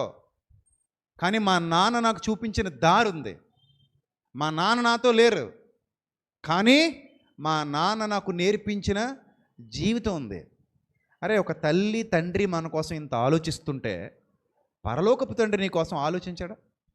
నేను అలా కూర్చోబెట్టి నిన్ను మేపుతానంటున్నాడు ఆయన? లేదు, నీకు స్కిల్స్ నేర్పిస్తాడు, నీకు ఇండివిజువాలిటీ నేర్పిస్తాడు. నిన్ను ఏ శోధన గుండా నడిపించినా సరే ఒక ఉత్తమమైన వ్యక్తిగా నిన్ను తీర్చిదిద్దడమే ఆయన పని. ఒక ఉత్తమమైన శక్తిగా నిన్ను తీర్చిదిద్దడమే ఆయన పని. నిన్ను ఆయన విడిచిపెట్టడు. అది మాత్రం బండ గుర్తు పెట్టేసుకో, బండ గుర్తు పెట్టేసుకో. నిన్ను ఆయన విడిచిపెట్టడు. ఏ పరిస్థితుల్లోనూ నిన్ను ఆయన విడిచిపెట్టడు. ఖచ్చితంగా నిన్ను ఆయన ఎత్తి పట్టుకుంటాడు. నీకు నేర్పిస్తాడు ఆయన. శోధనను జయించగలిగే శక్తినిస్తాడు అంటోంది బైబిల్. ఆయన ఎవరిని శోధింపడు, కానీ ఆ శోధన ఎలా ఎదుర్కోవాలో ఆయన నేర్పిస్తాడు. నీ జీవితాన్ని ఎలా కట్టుకోవాలో నేర్పిస్తాడు. నీ ప్రతి పనిలో, ప్రతి ఆటంకంలో, ప్రతి శోధనలో, ప్రతి వేదనలో, ప్రతి ఇరుకులో, ప్రతి ఇబ్బందిలో నిన్ను ట్రైన్ చేస్తాడు ఆయన. ట్రైన్, దాన్నే బైబిల్ గ్రంథం ఏముందో తెలుసా? శిక్షణ అంది. ఇంకా నమ్మకం లేకపోతే ఇంటికి వెళ్ళాక హెబ్రీ పత్రిక 12 అధ్యాయం మొత్తం చదవండి వెళ్ళి. టైం అయిపోతుంది నాకు, అందుకే ముగిస్తున్నాను. హెబ్రీ పత్రిక 12 అధ్యాయం మొత్తం చదవండి. శిక్షణలో మీరు పాలు పొందకపోతే మీరు దుర్బీజులే కానీ కుమారులు కాదు అంటుంది అక్కడ వాక్యం. ప్రతి కుమారుడు శిక్షణలో పాలు పొందాలి. కాబట్టి ఇక్కడ పేతురు గారి పత్రికలో చెప్పినట్టు క్రీస్తు శరీరమందు శ్రమపడిన గనుక మీరును అట్టి మనస్సును ఆయుధంగా ధరించుకోండి. ఏ ఆయుధం ఉండాలమ్మా మీ దగ్గర? ఆ మనసు అనే ఆయుధం. శ్రమ పడటం నాకు తెలుసు అనే ఆయుధం ఉండాలి. శ్రమ పడటం నాకు తెలుసు. మా గేదెల ఫారం ఉండేది. మా నాన్నగారు నాకు పాలు పిండడమే రాదు. కాలేజ్ చదువుకుంటున్నాను, తీసుకెళ్ళారు, పాలు పిండడం నేర్పించారు నాకు. అప్పుడు అనుకునేవాడిని, ఏందిరా నాయన నాకు ఈ కర్మ అనిపించే. తెల్లవారుజాము 4 గంటలు లేపు తీసుకెళ్తుంటే ఏందిరా బాబు నాకు ఈ కర్మ అని మా నాన్న మీద ఏదో తెలియని కోపం వచ్చేది. ఈయన ఏంటి ఇంత మిలిటరీ రూల్స్ పెడతాడు, ఎంత ఇబ్బంది పెట్టేస్తాడు అనిపించేది. కానీ అవన్నీ నాకు, నా జీవితంలో ఇవన్నీ కూడా మా నాన్న, నిజంగా నేను ఆయనకి చాలా రుణస్తుడిని. నాకు ఓర్పు, సహనం ఇవన్నీ ఆయన ద్వారానే, ఆయన ఇచ్చిన శిక్షణ ద్వారానే వచ్చాయి. అలా ఒక్క గేదె పాలు కూడా పిండడం రాని నేను ఒకరోజు 15 గేదెల పాలు పిండగలిగే సామర్థ్యాన్ని సంపాదించుకోగలిగా. అంటే మా ఫారంలో ఉన్న 15 గేదెల పాలు నేను ఒక్కడనే పిండేసేవాడిని. అంటే అంత స్టామినా వచ్చింది నా దగ్గర. ఇవన్నీ అలా నేర్పిస్తాడు ఆయన. మన పిల్లలే మనకంటే బాగుండాలని నేర్పిస్తుంటే మన పరలోకపు తండ్రి ఏమనుకుంటాడు చెప్పండి? ఇప్పుడు నువ్వు స్ట్రాంగ్గా ఉండాలని కోరుకుంటున్నాడు ఆయన. నువ్వు ఎదుర్కోవాలి, వదిలేయకూడదు, లొంగిపోకూడదు, కృంగిపోకూడదు, బలంగా నిలబడాలి, బలంగా నిలబడాలి. నిన్ను అవమానించిన వారి ఎదుటే గొప్పగా నిలబడి చూపించగలగాలి. నిన్ను అవహేళన చేసిన వారి ఎదుటే గొప్పగా విజయం సాధించి నిలబడి చూపించగలగాలి. ఎన్ని శోధనలు వచ్చి అన్నీ ఎదుర్కొంటూ ముందుకెళ్ళగలగాలి. అది లైఫ్ అంటే. లైఫ్ అంటే ఏదో పూల పాన్పు కాదు, పట్టు పరుపుల మీద పడుకోవడం కాదు, పంచభక్ష పరమాణాలు భుజించడం కాదు. ప్రతి విధమైన శ్రమలో, శోధనలో ఎదుర్కొని గెలవడమే జీవితం. ఆ జీవితాన్ని ప్రాక్టీస్ చేయి. యేసుప్రభు అది చేసి చూపించారు నీకు. క్రీస్తు తన శరీరమందు శ్రమపడిన గనుక మీరును అట్టి మనస్సును ఆయుధంగా ధరించుకోండి. శరీర విషయంలో శ్రమపడిన వాడు శరీరమందు జీవించి మిగిలిన కాలము ఇక మీదట మనుజాసనలను అనుసరించి నడుచుకొనక దేవుని ఇష్టానుసారముగానే నడుచుకొనిచున్నట్లు పాపముతో జోలిక ఏమీ లేక ఉండును అన్నాడు. కాబట్టి ప్రియమైన దేవుని సంగమా, దేవునిలో బలపడండి. ఈరోజు మరలా ముగింపులో చెప్తున్నా, ఇంటికి వెళ్ళగానే మోకాళ్ళ మీద పడండి. మీకు ఏ ప్రాబ్లమ్స్ ఉన్నా, ప్రభువా ఇది నా జీవితం, ఎదుర్కోగలిగే శక్తినివ్వండి, ఓదార్పునివ్వండి, ధైర్యాన్ని ఇవ్వండి. ముఖ్యంగా నాకు దారి చూపించండి అని ప్రార్థించు. ఏమని ప్రార్థించు? ప్రభువా నాకు ఒక్క దారి చూపించు, నాకేదో ఒక అవకాశం ఇప్పించు. అడిగితే ఇవ్వడా ఆయన? నువ్వేమడిగావు? మ్యాజిక్ చేయమని అడిగావా? మ్యాజిక్ చేయమని అడిగావా? అవకాశం ఇవ్వమని అడిగావా? మ్యాజిక్ చేయమని అడిగితే ఇవ్వడు. నేనే చెప్పేస్తున్నా, రాసి పెట్టుకో. ప్రభువా ఈ రాత్రికి రాత్రి నా జీవితం మారిపోవాలి, ఏదో మ్యాజిక్ చేయి. ఈ రాత్రికి రాత్రి నా లైఫ్ మారిపోవాలి, ఏదో అద్భుతం చేసేయి. ఈ రాత్రికి రాత్రి నా జీవితం మారిపోలేదు, ఏదో సూచక్రియ చేసేయి. అలా అడక్కో, దరిద్రం అలా అడక్కో, తప్పది. అలా ఎవడన్నా నేర్పిస్తున్నా నమ్మకం, తప్పది. ఒకటే అడుగు, ప్రభువా నేను నీ బిడ్డను కదా, నేను నీ యందు విశ్వాసం ఉంచిన వాడను, విశ్వాసం ఉంచిన దానను కదా, నేను నీకోసమే బ్రతుకుతున్నాను కదా, నీ చిత్తాన్ని జరిగిస్తున్నాను కదా, నా ప్రతి విధమైన శోధన ఎదుర్కోవడానికి ప్లీజ్ తండ్రి ఒక అవకాశం ఈ ప్రభువా, నన్ను నేను నిరూపించుకోవడానికి ఒక అవకాశం ఈ ప్రభువా, గెలవడానికి నాకు ప్రయత్నం చేసే మనసు ఈ ప్రభువా, నాకు ఒక అవకాశం ఇప్పించు తండ్రి అని అడుగు. అది ఏ శోధనైనా కానీ, ఏ బాధ అయినా, ఏ కన్నీరైనా, ఏ కష్టమైనా, ఏ ఇరుకైనా, ఏ ఇబ్బంది అయినా నీ పరలోకపు తండ్రి ఇచ్చే అవకాశం కోసం ఎదురు చూడు. ఆయన అడుగు, ద్వారం తెరవమని అడుగు. ప్రభువా నన్ను అలా ప్రిపేర్ చేయి తండ్రి, నన్ను అలా ట్రైన్ చేయి, నన్ను అలా ట్రైన్ చేయి, నాకు ఆ ట్రైనింగ్ ఇవ్వు ప్రభువా, శిక్షణ ఇవ్వు. ఆయన శిక్షణ ఇచ్చే దేవుడు. నువ్వు ఎక్కలేనంత ఎత్తైన కొండపైకి నిన్ను ఎక్కించగలిగే సమర్థుడు. ఎంత అసలు ట్రైనింగ్ ఎలా ఉంటుందో తెలుసా? దేవుడు ట్రైనింగ్, దావీదు సింహం వెంట పరిగెత్తాడు. ట్రైనింగ్. ఎందుకంటే త్వరలో ఏమవ్వాలి? ఇతను రాజయ్య యుద్ధాలు చేయాలి. ఎలుగుబంటి వెనక పరిగెత్తేలా చేశాడు. ట్రైనింగ్. రాజయ్య యుద్ధాలు చేయాలి, ఒక రాజ్యాన్ని పరిపాలించాలి, ఇశ్రాయేలీయులను సరైన మార్గంలో నడిపించాలి. దేవుడు ట్రైనింగ్ ఇచ్చి అప్పుడు అతను రాజుగా నిలబెట్టాడు. కాబట్టి ప్రియమైన దేవుని సంగమా, ట్రైనింగ్లో ఇబ్బందులు ఉంటాయమ్మా. జాబ్ వచ్చే వరకు ముందు ఏముంటుందమ్మా? ట్రైనింగ్ ఉంటుందమ్మా. చదువు కష్టంగానే ఉంటుందమ్మా. జాబ్ సుఖంగా ఉన్నా చదువు ఎలా ఉంటుంది? కష్టంగా ఉంటుంది. పరీక్ష కష్టంగానే ఉంటుందమ్మా. ర్యాంక్ వచ్చినప్పుడు ఉన్న ఆనందం పరీక్ష రాసేటప్పుడు ఉండదమ్మా. ప్రిపేర్ అయ్యేటప్పుడు ఉండదు. వండుకున్నప్పుడున్న బాధ వేరు, తినేటప్పుడున్న సంతోషం వేరు. మనకు ముఖ్యంగా మగవాళ్ళకి తినడం ఒకటే తెలుసు కాబట్టి ఆ వండే బాధ తెలీదు. ఎండాకాలంలో వండుతుంటారు అక్క చెల్లెమ్మలో, నిజంగా దండం పెట్టాలి వాళ్ళకి. చాలా చిరాకుగా ఉంటుంది ఆ వంట, చాలా చిరాకుగా ఉంటుంది. వండడం ఒక ఎత్తు అయితే ఆ వండినవన్నీ కడగడం ఇంకా చిరాకు. అవన్నీ వాళ్ళు పడతారు. మనం మాత్రం చక్కగా నెయ్యి, ఉప్పేయి, ప్లేట్లో ఉల్లిపాయ, ఇవన్నీ ఆర్డర్లు ఇచ్చేస్తాడు శుభ్రం దోళ్ళకు కూర్చొని. అన్నీ దగ్గరికి వచ్చేయాలి, ముద్దలన్నీ చుట్టుకొని మింగేయాలి. అది ఈజీయే, తినడం ఎవడైనా తింటాడు. గుడ్డోడు కూడా తింటాడు. నువ్వు తినేదేముంది గుడ్డు. కానీ వండడం చూడు ఎంత కష్టమో. కానీ వండినప్పుడు ఉండే బాధ అంతా ఎప్పుడు మర్చిపోతాం? తిన్నప్పుడు మర్చిపోతాం కదా. తిన్నప్పుడు మర్చిపోతాంగా. ఆ వండిన బాధ అంతా మర్చిపోయి హాయిగా ఎంజాయ్ చేసి ఏం చేస్తాం? ఫుడ్ తింటాం. ఇన్ ద సేమ్ సెన్స్ నీ జీవితంలో వచ్చే ప్రతి కష్టాన్ని నువ్వు సాధించిన విజయంతో మర్చిపోతావు.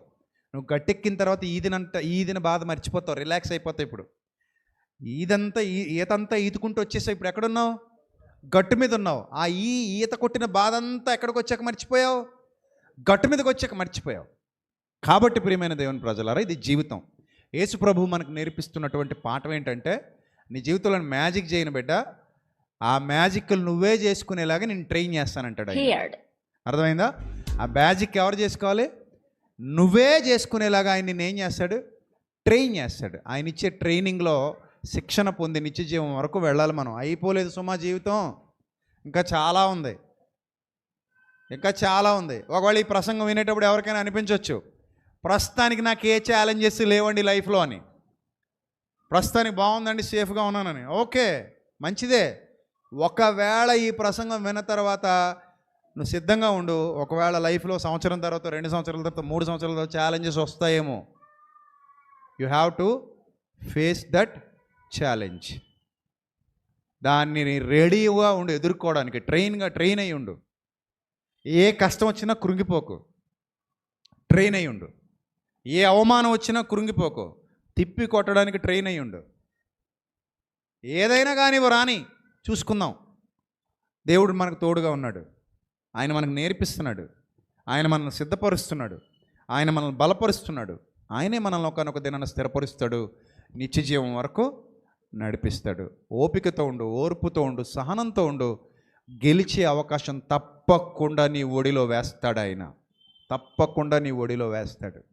ఆ విశ్వాసంతో మోకరించి ప్రార్థన చేయి. ప్రభువా నాకు నేర్పించు. ప్రతి ఒక్కరి ఇంటికి వెళ్ళిన తర్వాత ఖచ్చితంగా మోకరించి ఈరోజు ప్రార్థించండి. ప్రభా, ఈ విన్న ప్రసంగం ఏదైతే అన్నయ్య మాకు చెప్పారో ఆ ప్రసంగం మా హృదయంలో 30 60 100 ఫలింపజేయండి. అలా మమ్మల్ని తీర్చిదిద్దండి, అలా మమ్మల్ని సిద్ధపరచండి అని అడగండి. దేవుడు ఖచ్చితంగా మీ జీవితంలో వెలుగులు నింపుతాడు. దేవుడు ఖచ్చితంగా మీ జీవితంలో అలాంటి అవకాశాలు ఇస్తాడు. దేవుడు ఖచ్చితంగా మిమ్మల్ని ఒక బలమైన సాక్షులుగా ఆయన ఎదుట నిలబెట్టుకుంటాడు. అలాంటి ధన్యత మీరు పొందిన తర్వాత మీరు అంటారు, రియల్గా నా జీవితంలో మ్యాజిక్ జరగడానికి దేవుడు నన్ను ట్రైన్ చేశాడు అని. అర్థమైందా? ఆయనే నన్ను ఇలా ట్రైన్ చేశాడు, ఆయన నన్ను ఇలా నిలబెట్టాడు, ఆయన నాకు ఓర్చుకునే శక్తినిచ్చాడు, ఆయనే నాలో ధైర్యాన్ని నింపాడు, ఆయన నన్ను కొత్త మార్గాలలో తీసుకుని వెళ్ళాడు, సరికొత్త విషయాలు నాకు నేర్పించి నన్ను బలపరిచాడని మీరు తెలుసుకుంటారు. ఆ రోజు దేవుని మహింపరుస్తారు. అటు ధన్యత దేవుడు మీకు అనుగ్రహించును గాక. తల్ల వంచండి, ప్రార్థన చేద్దాం. మహాపరిశుద్ధుడైన మా కన్న తండ్రి, మహోన్నతుడా, కృపగల ప్రభువా, దయగల దేవా, మీ పవిత్ర నామానికి స్తుతులు స్తోత్రాలు చెల్లిస్తున్నాను తండ్రి.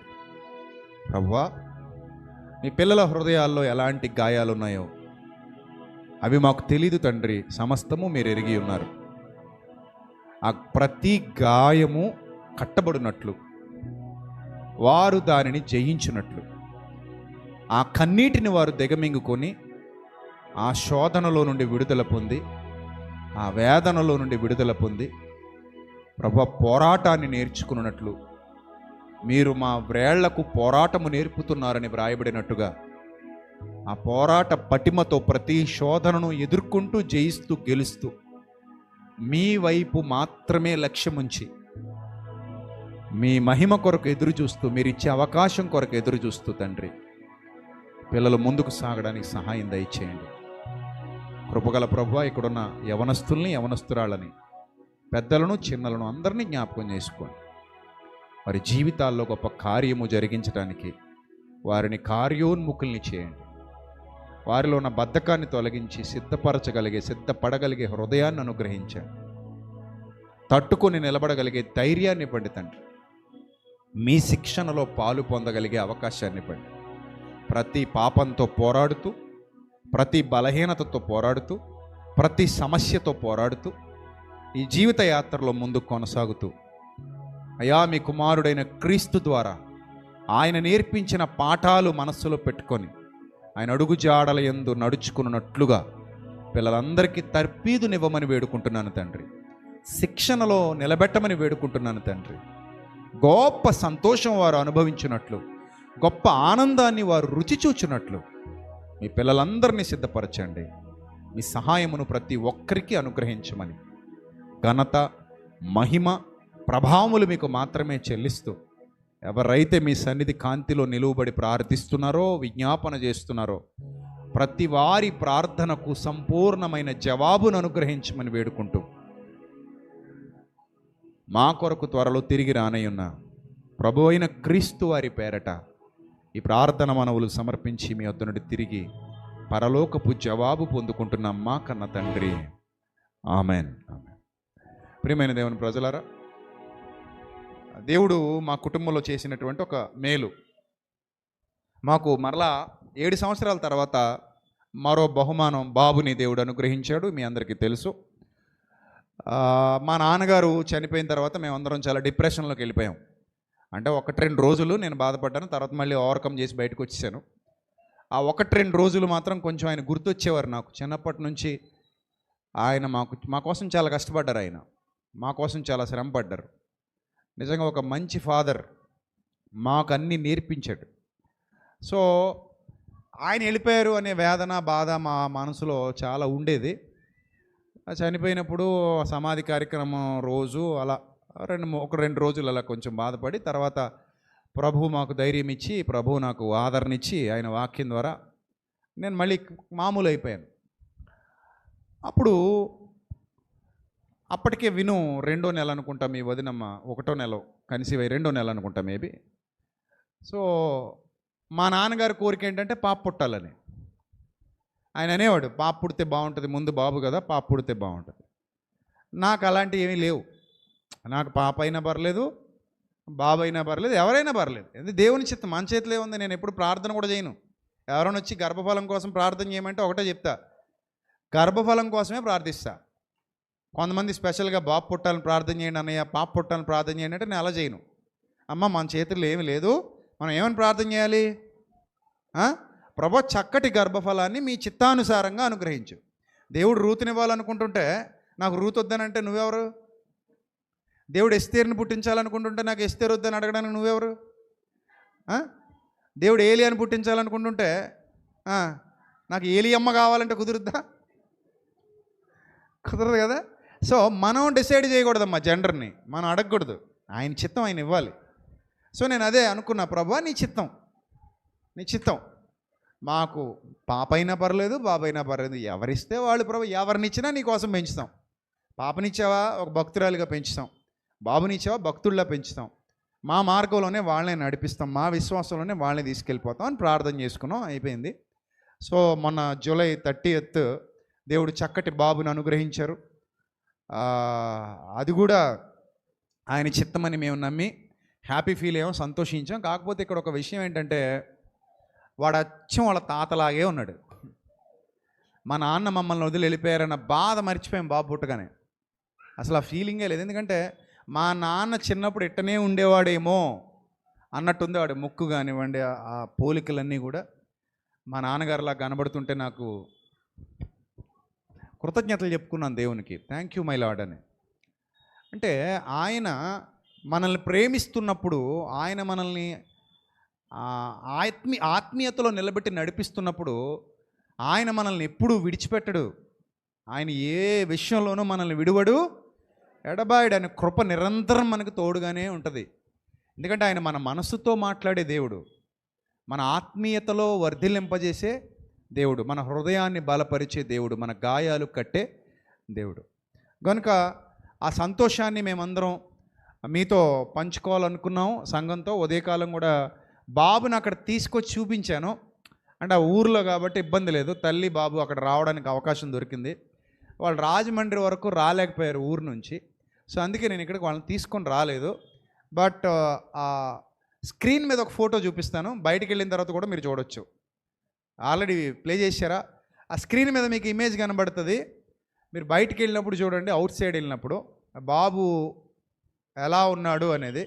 మా నాన్నగారు బాగా తెలిసిన వాళ్ళకి బాబు అర్థమవుతాడు, ఈయన పోలికలు ఉన్నాయని మీకు అర్థమవుతుంది. సో అది దేవుడు మాకు చేసినటువంటి మేలు, ఆయనకు నేను కృతజ్ఞతాస్తుతులు చెల్లిస్తున్నాను. అలాగే బాబు నిమిత్తం మీ అనుదిన ప్రార్థనలో దయచేసి జ్ఞాపకం చేసుకోమని కోరుతున్నాను. ఓపెన్ చేద్దాం. విజయ్ ఒక ఇమేజ్, ఒక ఫోటో తయారు చేసి ఇచ్చాడు, అది ప్రేమ కొద్దీ. అది ఓపెన్ చేసిన తర్వాత బయట మీకు పలహారం పంచుతారు, తీసుకుని వెళ్ళండి. ఆ నేమింగ్ సెరమనీ ఉంటుంది, ఆ రోజు మీ అందరికీ నేను చెప్తాను. అంటే పేరు పెట్టే కార్యక్రమం నేను మీ అందరికీ అప్పుడు చెప్తాను. సో పైకి రా నాన్న విజయ్. ఆ పుట్టిన దగ్గర నుంచి పాపం మనోడు చాలా తాపత్రయపడ్డాడు, అన్నయ్య నాకు ఆ ఇమేజెస్ అన్నీ పెడితే నేను ఫోటో చేస్తాను అన్నయ్య అని. చక్కగా చేసి పట్టుకొచ్చాడు. చిన్న ప్రార్థన చేసి మనం ఇది ఓపెన్ చేద్దాం. రైట్. పరిశుద్ధుల ప్రేమగల తండ్రి, దయగల దేవ, కృపగల ప్రభువా, అనేకుల జీవితాల్లో మీరు ప్రభువా మార్పు తీసుకొస్తూ, వారి కుటుంబాల్లో, వారి జీవితాల్లో గొప్ప కార్యాలు చేస్తూ, ప్రతి కుటుంబాన్ని మీ సన్నిధిలో నిలబెట్టి నడిపిస్తున్నారు. అందును బట్టి స్తోత్రం తండ్రి. అలాగే మా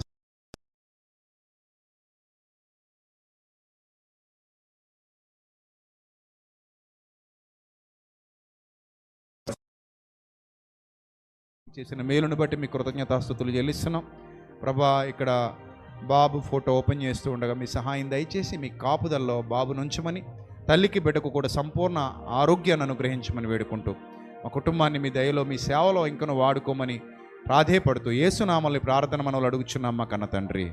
ఆమేన్. Thank you.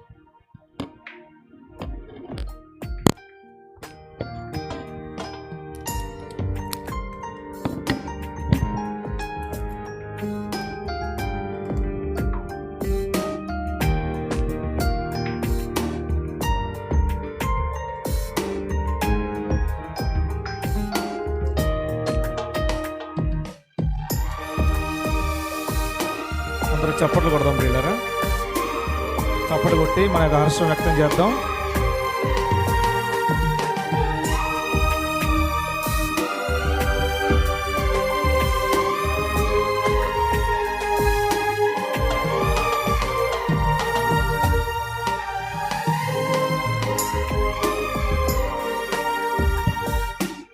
Thank you. అందరికీ నా హృదయపూర్వక కృతజ్ఞతలు. చాలామంది ప్రార్థించారు, మీ అందరి ప్రార్థనలకు చక్కటి జవాబు లభించింది. దేవుడు ఆయన కృపను, ఆయన కనికరాన్ని మనందరి ఎడల నిత్యము కనపరుచున్నట్లు నిరంతరము మీ అనుదిన ప్రార్థనలో మన పరిచర్యను గూర్చి, మన సంఘాలను గూర్చి, మనం చేస్తున్నటువంటి సభలను గూర్చి మీరు ఎప్పుడు ప్రార్థిస్తూ ఉండాలని మిమ్మల్ని అందరినీ కోరుతున్నాను. మిగిలిన కార్యక్రమం మన పిల్లలు జరిగిస్తారు. మీరు దయతో ఏకీభవించండి. మీరు వెళ్ళేటప్పుడు అక్కడ మీకు స్వీట్ హార్ట్ ఇస్తారు, తీసుకుని వెళ్ళండి. Thank you. God bless you.